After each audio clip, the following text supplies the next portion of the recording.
მოგესალმებით მაღაზია აპაჩიდან. დღეს ჩვენ ვისაუბრებთ კომპანია აბჯარის პროდუქციაზე, რომელიც შეგიძლიათ ჩვენს მაღაზიაში ნახოთ. კომპანიის ხელმძღვანელი ბაქარ ბუნტური არის დღეს ჩვენთან სტუმრად. ის გვეტყვის კომპანიაზე უშუალოდ რამდენიმე სიტყვას და ამის შემდეგ უკვე გაგაცნობთ ერთ-ერთი მათი ჟილეტის საველე ტესტირების შედეგებს. მოგესალმებით. ჩემთვის დიდი პატივია კომპანია აპაჩისთან თანამშრომლობა. რაც შეეხება უშუალოდ ჩემს კომპანიას, 1-2 სიტყვით ვიტყვი. ჩემი კომპანია დაარსდა 2020 წელს. ჩვენი ძირითადი მიმართულება იყო ყოველთვის სამხედრო ტაქტიკური აღჭურვილობა და შემდგომში უკვე ნელ-ნელა გავფართოვდით, რამაც გაგვიჩინა ამბიცია, რომ გადავსულიყავით ისეთ რთულ ამოცანაზე, როგორც არის ბალისტიკური დაცვა, ტექნოლოგიები და ასე შემდეგ. ამ კონკრეტულ მომენტში მე მინდა ვისაუბრო ბალისტიკური მიმართულებაზე აბჯარის, რომელიც გვაქვს მოცემული ამ ეტაპზე ფარულიტარების ჯავშანჟილეტის სახით. ჩემი კომპანია უშუალოდ არის შემომტანი მასალის, ბალისტიკური მასალის, რომელსაც შემდეგ უკვე აქ დასრულებულ ფორმას ვაძლევთ და თქვენს წინაშე უკვე დგება როგორც ფარულიტარების ჟილეტი ნომერი 2, რასაც უკვე აქ ხედავთ. ჩვენ ასევე გარდა ამ კონკრეტული მოდელისა მუშაობთ ბევრ სხვა ბალისტიკური დაცვის საშუალებაზე, როგორიც არის სხვადასხვა სახის ფარულიტარების ჟილეტები, რა თქმა უნდა დანიშნულების მიხედვით და ასევე სხვადასხვა ნივთები, რომელიც საკუთარი ან სხვისი სიცოცხლის დაცვისთვის დაგჭირდებათ. რაც შეეხება კონკრეტულად ამ ჟილეტს მოდელ ნომერ 2-ს, ის არის არამიდული მასალით დამზადებული და აკმაყოფილებს 3 კატეგორიას დაცვის. რაც შეეხება მის ამჟამინდელ მდგომარეობას, მისი გამძლეობის კუთხით თუ ვისაუბრებთ, არის 3A+, რაც უკვე ტესტირებისასაც დაინახავთ თქვენ. უშუალოდ ჟილეტზე რო ვისაუბროთ, ის არის საკმაოდ მსუბუქი ამ დაგვარი ჟილეტის კატეგორიაში. მთლიანობაში მისი წონა არის 2.3-დან 2.4 კილოგრამამდე. რაც შეეხება კონკრეტულად მის არქიტექტურას, მასში გამოყენებულია ელასტიური მაქმანები, მაქსიმალური კომფორტის შექმნისთვის და ასევე თვითონ ჟილეტის მასალა არის საკმაოდ მდგრადი დამაზიანებელი პირობების მიმართ. ასევე არის იგი მთლიანად ელასტიური და თავისუფლად არის შესაძლებელი, რომ ის ტანზე ადვილად მოირგო.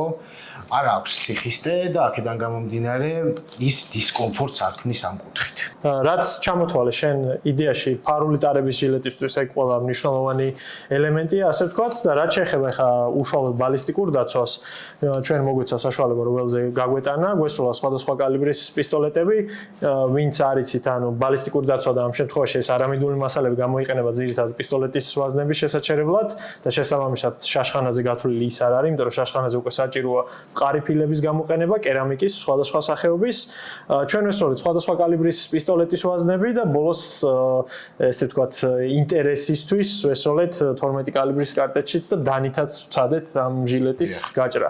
ანუ ამ შემთხვევაში ჩვენი ტესტირებას რაც შეეხება 5 მეტრიდან მოხდა გასროლები და თვითონ ასე ვთქვათ, რასაც ვესროდით, ეს ჟილეტი იყო მანეკენზე ჩამოცმული, მანეკენი მყარად იყო დამაგრებული და მას ჟილეტსა და მანეკენს შორის იყო სპეციალური ესე სკულპტურის პლასტელინის ფენა, რომელიც დაახლოებით მაინც წარმოდგენას შეგვიქმნიდა, ასე ვთქვათ, მოხვედრის უკან ტრამვის სიდიდეზე. რა თქმა უნდა, მეცნიერულად ეს უკანა ტრამვა სხვანაირად იზომება, თუმცა ჩვენ საველე პირობებში, ესე ვთქვათ, მივდექით მარტივი გზით, რომ წარმოდგენა გქონოდა.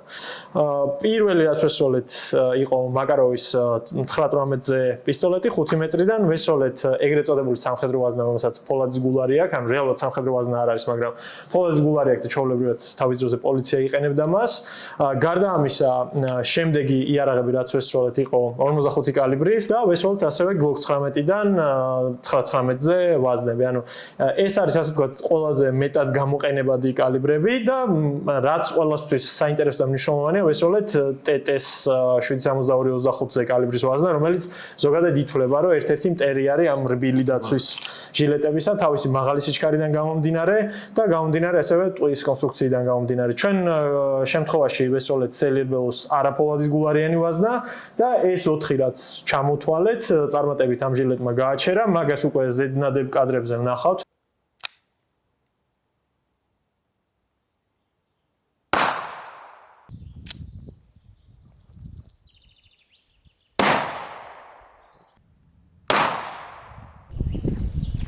მაკაროვი, ტეტე და ლუგერი.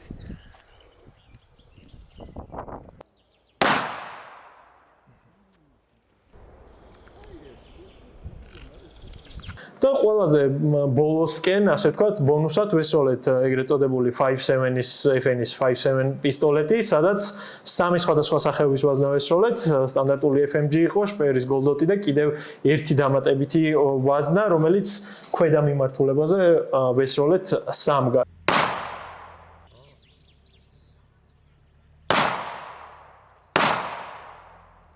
5.7-ის ნასროლ შედეგებს რაც შეეხება, თავიდან ესეთი მოლოდინი მქონდა, ძალიან გვაინტერესებდა, გავხრეთ თუ არა და სამივე ტყვია, როცა ვნახეთ, სამივე იყო გაჩერებული და ყველაზე შორს გავიდა შპეერის გოლდოტი, რომელიც არის ასე ვთქვათ, შედარებით მაღალ სიჩქარეზე დამუხტული ვაზნა. ფაქტიურად ის კალიბრები, რაც ჩვენ ვისროლეთ, იყო ძირითადი გამოყენების კალიბრები 5.7-ის შედარებით იშვიათი არის, მაგრამ რადგან მქონდა ამის საშუალება რომ გვესროლა, ბარემ ეგეც გამოვცადეთ. 5.7. ისაბუიმა არა? კოდარი გროვატრაგებს ეგარე? პირველი იყო 5.7-ის ჩოულებრივი. ეს არის 5.7-ის ჩოულებრივი. მეორე იყო 5.7-ის hollow point-ი, აი ეს არის. სადღაც აქ.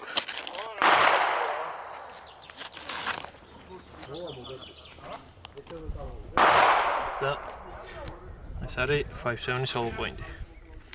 გოლდოტი არის თუ სწორად მახსოვს. და 5.7-ის პლასმასის ცხვირი, რომელიც ეგერ არის ყველაზე ახლო მანძილზე არის ეს. მერე არის ყველაზე ღრმადაა შესული გოლდოტი. საერთოდ წონის და სიჩქარის გამო და კიდევ უფრო ახლოს არის პირველი რაც იყო უბრალო FMG არის, ამით გვერდითა კუთხით მოხვედრილი და გაჩერებული. ყველაზე მაგის შემდეგ რაც არის გასულები, აქ თავდება ლუგერიც, ტეტე და მაკაროვი არის ყველაზე შორს შესული აქ. ტეტე არის ტეტე, აგერ არის ტეტე. ამით იმის გათვალისწინებით, რომ ტეტე არ იყო ფოლადის გულარიანი. ეს არის ჩოულებრივი. და საბოლოო ჯამში ყველაზე ღრმად არის დიაში. ყველაზე ღრმად არის აი ეს ჯიგარი. 5.7-ის პლასტიკის თავი და მაკაროვის ფოლადის გულარიანი. ეს ვინ არის? და მეორე 5.7-იც აგერ არის. აი ეგ.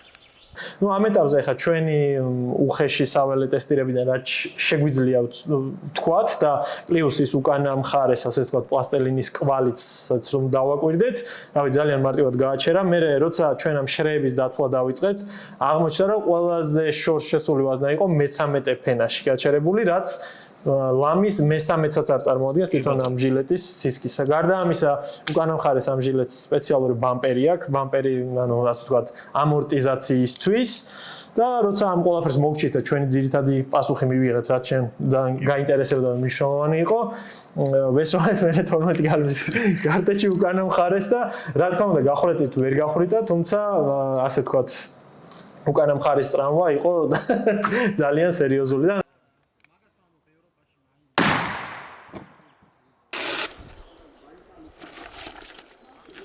ნეკნები გარანტირებულია. გახვრეტილი არა ვარ.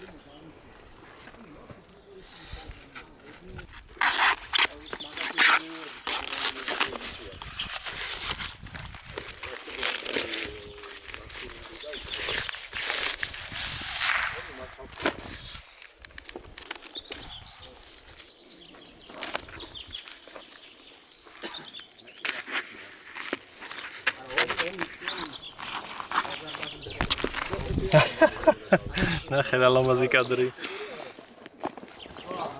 კაი, ნახოთ ახლა რამდენი გაიტანა, პროსტა რამდენი ფურცლები. რამდენი ფურცელი დააზიანა უთში. ცოტა შორის საკმაოდ ცოტა. აი შეხედე რაში გაქვს ხოლმე ისე. 1 2